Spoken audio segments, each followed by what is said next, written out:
আমরা মূলত আজকে গোয়েন্দা তথ্য পাই যে এখানে যে সরকারি বিভিন্ন প্রজেক্টের চাল অবৈধভাবে লাইসেন্স ছাড়া মজুত করা হচ্ছে এবং চট্টগ্রামের সীতাকুণ্ডে অভিযান চালিয়ে প্রায় 5,78,600 কেজি সরকারি চাল জব্দ করেছে র্যাব 7। এই ঘটনায় গুদাম মালিক আব্দুল আজিজকে গ্রেপ্তার করা হয়েছে। বুধবার বিকেলে উপজেলা কদম রসুল এলাকায় একটি গুদামে অভিযান চালিয়ে এইসব চাল জব্দ করা হয়। র্যাব 7 কর্মকর্তা লেফটেন্যান্ট কমান্ডার তৌহিদুল ইসলাম গণমাধ্যমকে জানান, সরকারি এইসব চাল লাইসেন্স ছাড়াই অবৈধভাবে মজুত করা হয়েছিল।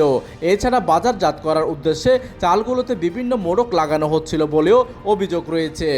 মূলত আজকে গোয়েন্দা তথ্য পাই যে এখানে যে সরকারি বিভিন্ন প্রজেক্টের চাল অবৈধভাবে লাইসেন্স ছাড়া মজুত করা হচ্ছে এবং ভিন্ন মোড়কে বাজারজাত করা হচ্ছে। তো আমরা সেই তথ্যের ভিত্তিতে র্যাব 7 উদ্যোগ গ্রহণ করে আমাদের সাথে যে লার্নেড ম্যাজিস্ট্রেট মহোদয় এবং যে খাদ্য অধিদপ্তরের লার্নেড প্রতিনিধিবৃন্দ তাদেরকে সাথে নিয়ে এখানে অভিযান পরিচালনা করি এবং এখানে অভিযান পরিচালনা করে আপনারা এই সময় তিনি আরও জানান, অভিযানের সময় সংশ্লিষ্টরা চাল মজুদের বৈধ কোনো কাগজপত্র দেখাতে পারেননি। পরে গোদামটির মালিক আব্দুল আজিজকে গ্রেপ্তার করা হয়। সরকারি চাল কিভাবে এই গোদামে পৌঁছেছে তা খতিয়ে দেখা হচ্ছে বলে জানিয়েছে র্যাব।